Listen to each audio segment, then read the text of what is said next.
ஆதியாகமத்தின் புஸ்தகம் 15ஆம் அதிகாரம் 18 முதல் 21 வசனத்தில், அந்நாளிலே கர்த்தர் ஆபிரகாமோடு உடன்படிக்கை பண்ணி எகிப்தின் நதி துவக்கி ஐப்ராத் என்னும் பெரிய நதி முட்டமுள்ளதும் கேனியரும் கெனீசியரும் கத்மோனியரும் ஏத்தியரும் பெரிஷியரும் ரெப்பாமியரும் எமோரியரும் கானானியரும் கிர்காசியரும் எபூசியரும் என்பவர்கள் இருக்கிறதுமான இந்த தேசத்தை உன் சந்ததிக்கு கொடுத்தேன் என்றார்.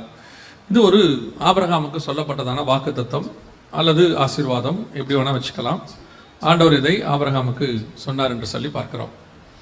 பொதுவாக இந்த வாக்குத்தத்தம் ஆசீர்வாதம் என்பது நமக்கு ஒரு பிரியமான ஒரு காரியம் இல்லையா?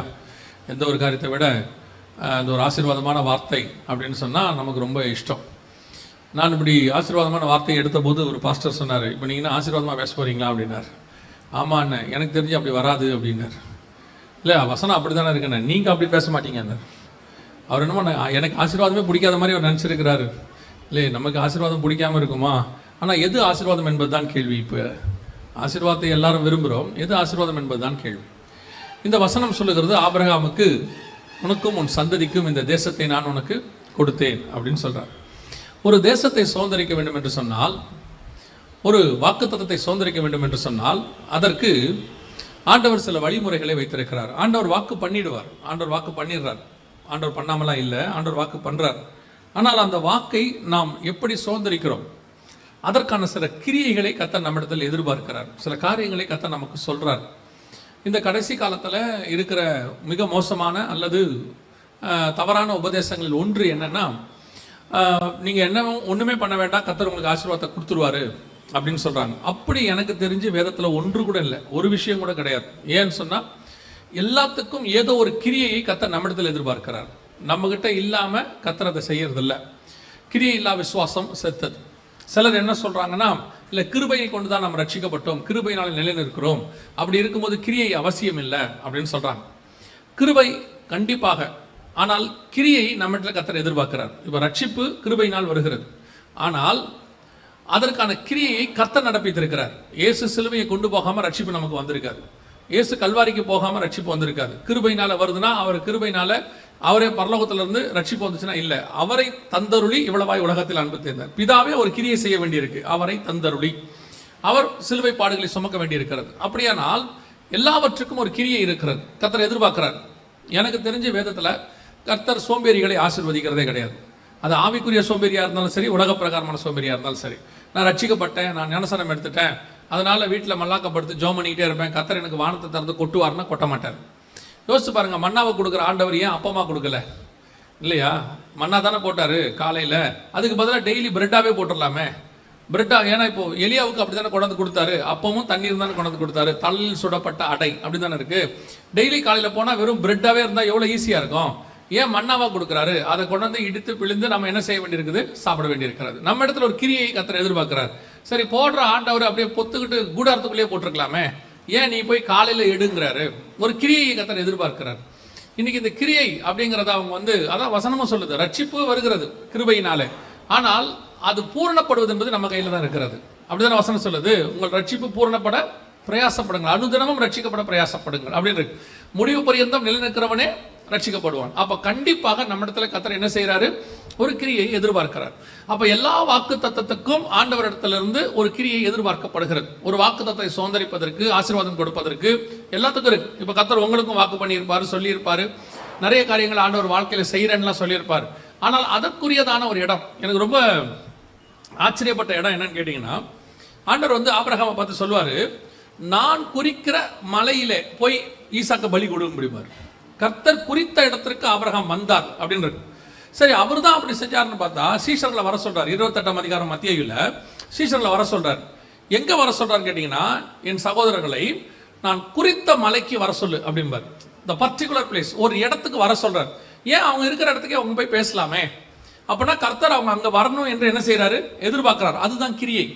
அவர் இருக்கிற இடத்துக்கு வந்து பேசுற ஆண்டவர் சில நேரத்தில் அவர் குறிக்கிற இடத்துக்கு வர சொல்றார். அந்த மாதிரி கர்த்தர் நம்ம கிட்ட சில கிரியை எதிர்பார்ப்பார், இல்லாம அது நடக்காது. ஆண்டவர் சொல்லிட்டாருங்க, நடக்கும் இல்லை, ஏதோ ஒன்றை நம்ம கிட்ட எதிர்பார்ப்பார். அப்ப நான் காண்பிக்கும் தேசத்துக்கு போ, உன் பெயரை பெருமைப்படுத்துவேன். போகாம அந்த பேர் என்ன ஆகாது? பெருமைப்படாது. நீங்க தான் பெருமைப்படுத்த போறீங்களே, நான் பாபிலோன்லயே இருந்துக்கிறேன் அப்படின்னு சொன்னா ஆகாது. கர்த்தர் சொல்ற இடத்துக்கு போகணும். அப்போ அந்த கிரியை வெரி இம்பார்ட்டன்ட். இப்போ ஆண்டவர் ஆபிரகாமுக்கு ஒரு வாக்கு பண்ணுகிறார், உனக்கும் உன் சந்ததிக்கும் இந்த தேசத்தை நான் கொடுத்தேன் அப்படின்னு சொல்றார். அதுக்கு ஆண்டவர் சில காரியங்களை கொடுக்கிறார், சில காரியங்களை சொல்லுகிறார். இப்போ அந்த ஆசீர்வாதம் நமக்கு உண்டு, ஆபிரகாமுடைய ஆசீர்வாதம் நமக்கு உண்டு. வாசிங்க கலாத்தியர்கள் நிருபம், கலாத்தியர்கள் நிருபம் 4ஆம் அதிகாரம், கலாத்தியர்கள் நிருபம் 3ஆம் அதிகாரம் 14வது வசனத்தை வாசிங்க. 3:14 வாசிங்க. ஆபிரகாமுக்கு உண்டான ஆசீர்வாதம், ஆபிரகாமுக்கு உண்டான ஆசீர்வாதம் கிறிஸ்து இயேசுவினால் புறஜாதிகளுக்கு வரும்படியாகவும், நல்லா கவனிங்க, புறஜாதிகளுக்கு வரும்படியாகவும் ஆவியை குறித்து சொல்லப்பட்ட வாக்குத்தத்தத்தை நாம் விசுவாசத்தினாலே பெரும்படியாகவும் இப்படி ஆயிற்று. ஆபிரகாமுக்கு உண்டான ஆசீர்வாதம் கிறிஸ்து இயேசுவினால் புறஜாதிகளுக்கு வரும்படி நமக்கு. அப்ப ஆபிரகாம் கிட்ட சொல்லப்பட்ட எல்லா ஆசீர்வாதங்களும் என்ன செய்யும்? நமக்கும் வரும். அது நமக்கு தான் வரும். பல நேரத்தில் இந்த ஆசீர்வாதத்தை குறித்ததான ஒரு சந்தேகம் இருக்கு. ஒருவேளை நான் கொண்டு வந்ததுக்கு ஆண்டவர் வேற ஒரு காரியத்தை சொல்றாரு, அதோட சேர்க்கிறாரு. நான் அதையும் உங்களுக்கு சொல்றேன். உங்களுக்கு டைம் இருக்குதா உட்காந்து வசனம் கேட்குற அளவுக்கு இன்னைக்கு இருக்குதா? பரவாயில்ல, 4 பேருக்கு இருக்குது, ஒன்றும் பிரச்சனை இல்லை. மற்றவங்க நீங்கள் போகிறதா இருந்தால் போகலாம், உங்கள் டைம் முடிஞ்ச உடனே, ஒன்றும் பிரச்சனை இல்லை, போய் தான் பாருங்களேன். சரி, கவனிங்க. அப்போ ஆபிரகாமுக்கு உண்டான ஆசீர்வாதம் புறஜாதிக்கு வரும்படியாக அப்படின்னு இருக்கு. இந்த ஆபிரகாமுடைய ஆசீர்வாதம் முதல்ல என்ன? இப்போ சுதந்திரிக்கிறத பற்றி நம்ம அடுத்து பேசுவோம். எப்படி சுதந்திரிக்கலாம், நான் வந்தது எப்படி சுதந்திரிக்கலான்றதை சொல்றதுக்கு தான்.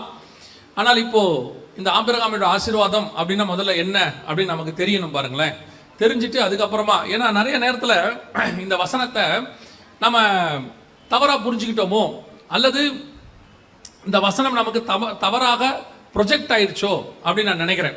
இந்த ஒரு வசனத்தை வச்சுக்கிட்டு ஆபிரகாமுடைய ஆசீர்வாதத்தை கர்த்தர் நமக்கு தருவார்னு சொல்லி பணத்தை, ஆஸ்தியை, சம்பாத்தியத்தை, இடம் கொண்டு போகாத மட்டும், பூமி தாங்காத மட்டும் இப்படிலாம் சொல்றாங்க. ஆனால் இதைத்தான் வேதம் சொல்லுதா?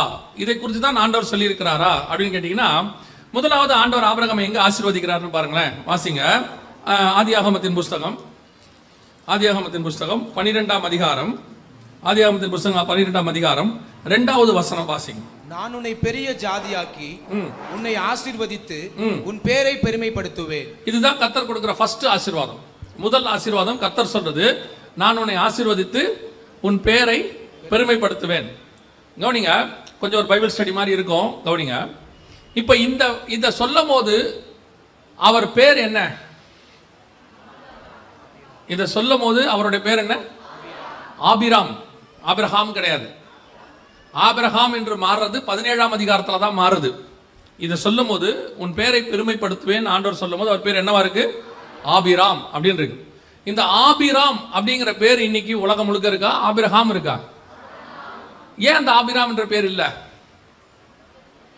உன் பேரை பெருமைப்படுத்துவேன் கர்த்தர் சொன்னது ஆபிராம் சொல்ற இடத்துல தான். அவர் ஆபிராமை நோக்கி, அந்த இடத்துல வசனம் இருக்குது, கர்த்தர் ஆபிராமை நோக்கி அந்த வசனம் என்ன சொல்றது? 12:2. கர்த்தர் நான் உன்னை பெரிய ஜாதியாக்கி உன்னை ஆசீர்வதித்து உன் பேரை பெருமைப்படுத்துவேன். அதை சொல்லும் போது 1வது வசனம் சொல்லுது கர்த்தர் ஆபிராமை நோக்கி.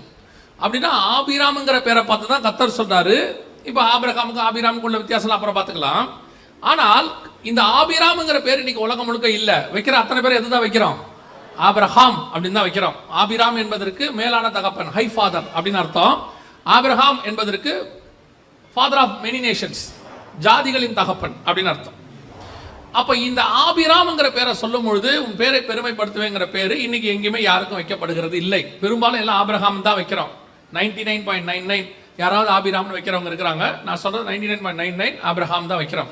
அப்ப இந்த தீர்க்க தரிசனம், இந்த ஆசீர்வாதம் எங்கே நிறைவேறுச்சு அப்படின்னு பாத்தீங்கன்னா, இது வசனம் சொல்லுது ஆபிரகாமுக்கு உண்டான ஆசீர்வாதம் புறஜாதியாருக்கு வரும்படியாக கிறிஸ்து இயேசுவினால் அப்படின்றது. அப்ப இந்த ஆசீர்வாதம் எங்க வந்துச்சு அப்படின்னு பாத்தீங்கன்னு சொன்னா, இப்போ ஆண்டவர் சொல்றாரு, இப்போ ஆபிரகாம் பேரே இருக்கட்டும், ஆபிரகாம் கூட இருக்கட்டும், அந்த பேர் நீங்க ஒரு வேலை இல்லைங்க அவர் ஆபிரகாம் தான் சொல்லியிருப்பாரு, அப்படி கூட இருக்கட்டும். இந்த ஆபிரகாம்ங்கிற பேரு இன்னை வரைக்கும் இருந்தாலும் இந்த பூமி அழியும் போது ஆபிரகாம் பேரு என்னவாயிடும்? அழிஞ்சு போயிடும். பழைய வானமும் பழைய பூமியும் ஒழிஞ்சு போகும்போது இதுவும் ஒழிஞ்சிடும். ஆனா ஒழியாத அந்த ஒரு நாமம் இருக்கு. என்னன்னு கேட்டீங்கன்னா, ஆண்டவர் சபையை பார்த்து சொல்றாரு, ஜெயம் கொள்ளுகிறவன் எவனோ அவனை, அவனுடைய பெயரை என் பிதாவுக்கு முன்பாக அறிக்கையிடுவேன். உன் பேரை பெருமைப்படுத்துவேன் எங்க இருக்குது? மனுஷனுக்கு முன்பாக படுத்துறது இல்ல, இப்படி எடுத்துக்கோங்க. ஆபிரகாம் பேரு ஆபிரகாமுக்கு அப்புறம் பைபிள்ல யாருக்கு இருக்கு? ஆபிரகாம்ங்கிற பேரு ஆபிரகாமுக்கு அப்புறம் பைபிள்ல யாருக்கு இருக்கு? புதிய ஏற்பாடு முடிகிற வரைக்கும் யாருக்கும் இல்லை, அப்படிதானே? 4000 வருஷமா பைபிள்ல வேற யாருக்குமே அந்த பேர் வைக்கப்படலை. நம்ம வைக்கிறோம், அது வேற விஷயம், அங்க வைக்கப்படலை. இப்போ இந்த உலகம் அழியும் போது அந்த பேரும் அழிஞ்சிரும். ஆனா வசனம் சொல்லுது, உன் பேரை நான் எங்க பெருமைப்படுத்துவேன்னா இங்க இல்ல, இந்த பூமியில பெருமைப்படுத்துறது பெரிய விஷயமே இல்ல. உலகத்தான் பேர் கூட பெருமையாச்சு. அலெக்சாண்டர் பேர் இன்னைக்கு வரைக்கும் இருக்கு, அப்படிதானே? மகா அலெக்சாண்டர், அவர் கிமு 3ஆம் நூற்றாண்டுல வாழ்ந்தவர். இன்னைக்கு வரைக்கும் அவர் பேர் இருக்கா இல்லையா? அவர் பிலீவரே கிடையாது. நான் சொல்ல புரியுதா? எத்தனையோ நான் பிலீவர் பேர் கூட என்ன இருக்கு பூமியில, பெருசா தான் இருக்குது. அப்ப கர்த்தர் உண்மையிலே உன் பேரை பெருமைப்படுத்துவது எங்கன்னா இங்க இல்ல, பிதாவுக்கு முன்பாக நம்முடைய பேரை கர்த்தர் பெருமைப்படுத்துவார். அதுதான் உன் பேரை நான் பெருமைப்படுத்துவேன். எங்க சொல்வாரு? ஜெயம் கொள்ளுகிறவன் எவனோ அவனுடைய நாமத்தை என் பிதாவுக்கு முன்பாக நான் அறிக்கையிடுவேன். அங்க போய் பிதா கிட்ட சொல்வாரா, இந்த பயதா ஆண் நமக்காக இவ்வளவு காரியங்கள் பூமியில செஞ்சான், நமக்காக இவ்வளவு காரியத்தை செஞ்சுடுவார். இது அவர் சொல்லும் போது டோட்டல் ஹெவனும் கவனிக்கும். ஏன்னா இயேசு பேசுறாருன்னா ஹெவன் கவனிக்கும். கோடான கோடி தூதர்களுக்கு முன்பாக, பரிசுத்தவான்களுக்கு முன்பாக, பிதாவுக்கு முன்பாக அந்த இடத்துல உங்க பேரையும் என் பேரையும் கர்த்தர் பெருமைப்படுத்துவார். இதுதான் அவனுக்கு உண்டான ஆசீர்வாதம், இயேசுவின் வழியாய் புறஜாதிக்கு வர்றது. இப்ப புரியுதா? ரெண்டாவது அவர் சொல்றாரு 14ஆம் அதிகாரத்துல அப்பமும் ரசமும் கொண்டு வந்து அவர் கொடுப்பார். உங்களுக்கு தெரியும், 18-19 வசனம் வாசிங்க. 14, 18, 19.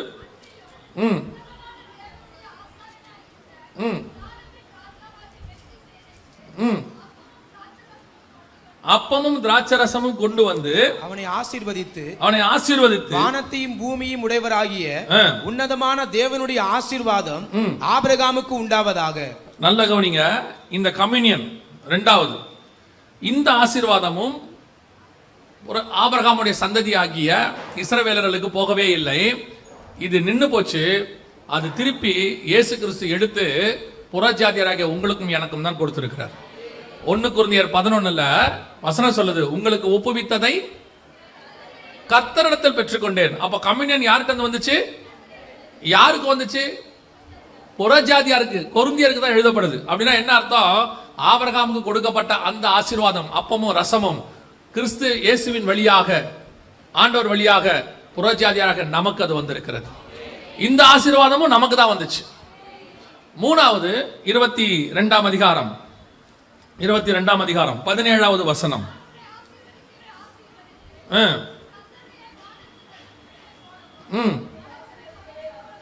நல்ல கவனிங்க, இந்த வசனம் சொல்லுது, உன் சந்ததி வானத்து நட்சத்திரத்தை போல. இதே காரியத்தை சொல்லும் போது 15:5 என்ன சொல்றாரு பாருங்க. 15:5 அவர் அவனை வெளியே அழைத்து, நீ வானத்தை அண்ணார்ந்து பார், நட்சத்திரங்களை எண்ண உன்னாலே கூடுமானால் அவைகளை எண்ணு என்று சொல்லி, பின்பு அவனை நோக்கி, உன் சந்ததி இவ்வண்ணமாய் இருக்கும் என்றார். நல்ல கவனிங்க, இது மூணாவது ஆசீர்வாதம். இது என்ன ஆசீர்வாதம்? உன் சந்ததி எண்ணி முடியாததாக இருக்கும் அப்படின்னு இருக்கு. சரி, இந்த ஆசீர்வாதம் இஸ்ரவேலுக்குரியதா அப்படின்னு பாத்தீங்கன்னா, வெளிப்படுத்தல் 7ஆம் அதிகாரம் 1 முதல் 8 வசனத்துல கடைசியா ஆயிடவர் அரசாட்சியில இருக்க போகிற இஸ்ரவேலுடைய எண்ணிக்கையை எண்ணிடுவார் ஆண்டவர். ஒவ்வொரு கோத்திரத்திலிருந்தும் 12,000 இருக்கும். 12 கோத்திரத்திலிருந்து 1,44,000 பேரை பத்தி 7ஆம் அதிகாரம் 1 முதல் 8 வசனத்துல இருக்கும். அப்படின்னா இஸ்ரவேலுடைய கோத்திரத்தை எண்ணியாச்சு. எண்ணி முடியாததாக இருக்கும் அப்படிங்கிறது எண்ணப்பட்டு விட்டது. எங்கன்னா வெளிப்படுத்தல் 7:1 முதல் 8ல. அப்போ உன் சந்ததி வானத்து நட்சத்திரத்தை போல எண்ணி முடியாதாக இருக்கும் சொன்னது யாரை பத்தினா, அதே வெளிப்படுத்தல் 7ஆம் அதிகாரம் 9ஆம் வசனத்துல, இவைகளுக்கு பின்பு நான் பார்த்த போது சகல கோத்திரத்திலிருந்தும் ஜாதிகளிலிருந்தும் பாஷைக்காரர்களிருந்தும் மீட்கப்பட்டதும் ஒருவரும் எண்ணக்கூடாததுமாகிய திரளான கூட்டமாகிய ஜனம், இவர்கள் யார் என்று சொல்ல கேட்டேன். பின்னாடி கீழே இருக்குது, இவர்கள் ஆட்டுக்குட்டியின் ரத்தத்தினால் தங்கள் வஸ்திரங்களை தோய்த்து வெளுத்தவர்கள். இதுவும் புறஜாதியாரை குறித்து, உங்களை குறித்தும் என்னை குறித்து தான் சொல்லப்பட்டிருக்கிறது. ஆபிரகாமுக்கு உண்டான ஆசீர்வாதம் இயேசு கிறிஸ்துவின் வழியாக புறஜாதியாருக்கு வந்துடுச்சு.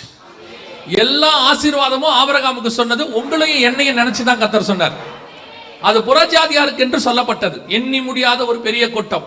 அப்பமும் ரசமும், பேரை பெருமைப்படுத்துவேன், எதெல்லாம் ஆபிரகாமுக்கு ஆசீர்வாதம் கர்த்தர் சொன்னாரோ அதெல்லாம் சுதந்திரிச்சது நம்ம கூட்டம், நம்மளதான் இருக்குது. இன்னைக்கு நிறைய பேர் இதை ஸ்பிரிச்சுவல் பிளெஸிங்கா பார்க்காம உலக பிளெஸிங்கா பார்க்கறாங்க. Worldly blessing. ஆண்டவர் எண்ணி முடியாத கூட்டமா இருக்கும்னு சொன்னாரு, அப்புறம் வந்துட்டு உனக்கு இந்த தேசத்தை கொடுப்பேன்னு சொன்னாரு. எதை வேணா எடுத்துக்கோங்க. இந்த தேசத்தை பத்தி பேசினா அந்த தேசமான்னு பாத்தீங்கன்னா பூமிக்குரிய தேசத்தை பத்தி இருக்காது. அது வசனம் சொல்லும், பரலோகத்தை பத்தி இருக்கும். எல்லாமே ஆபிரகாமின் ஆசீர்வாதம் அப்படின்னு ஆண்டவர் சொல்றது அத்தனையுமே புறஜாதியாருக்கு கொடுக்கப்படுகிறது. உங்களுக்கும் எனக்குமான ஒரு ஆசீர்வாதமாக இருக்கிறது.